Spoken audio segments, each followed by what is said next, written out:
pastors and Protestants don't want to come back to the Catholic Church because there is no money. Walay kwarta sa simbang Katoliko. Ang naa sa Katoliko, voluntarily.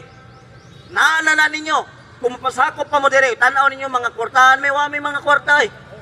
Gasangyo rami pulong sa Dios. Dili miswildado sa simbahan, wa may monthly allowance. Pero amo giapong panindigan ang among Katoliko. Bisan pagway kwarta. Kaya nga naman, mas labaw pa ang kamatuuran kaysa sa presyo sa kwarta. Amen. Munang mga Katoliko nga, dili Katoliko, mga pastor na minaw dire, ayaw ninyo gamitan ang Biblia nga pagpanapi. Jud tama. Kay si Judas gikan na diha. Ang baligya.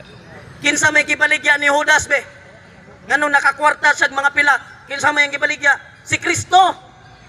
Gibaligya niya ang Ginoo para makapanapi siya. Iyang gibaligya ngadto sa mga kadagkuang pari sa Hudiyo, dili Katoliko ha, basay mo ingon na pud mo tanawa. Mga nagpapatay kay Kristo, kadto pare gid ay.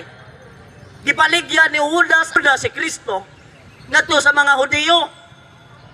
Gibaylo niya ang Ginoo para makapanapi siya.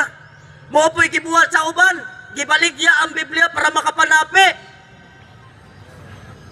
Ang Katoliko mo'y nagmugna sa Biblia, naningkamot nga mahimo ang Biblia, naningkamot nga mabuo ang Biblia, kunya gamiton ras mga nagbasag Biblia, ilalong paliti unom kabulan, aron sa pagpanapi sa mga tao nga inosenteng Katoliko.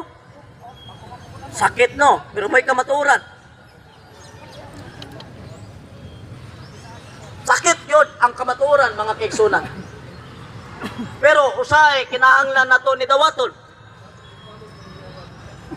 O kinsa may mangutana diya, na mangutana nga dili Katoliko, o bisan Katoliko, pwede kayo mangutana. Utana mo, open. As long as ang pangutana, may tungod lamang sa Pastor Lito? pagtuong Katoliko. Pasolito? Di ko mangutana kanus ang Asa man? eleksyon, kay wa ko, dili na mo among topic dire. Basta may tungod lang sa pagtuong Katoliko,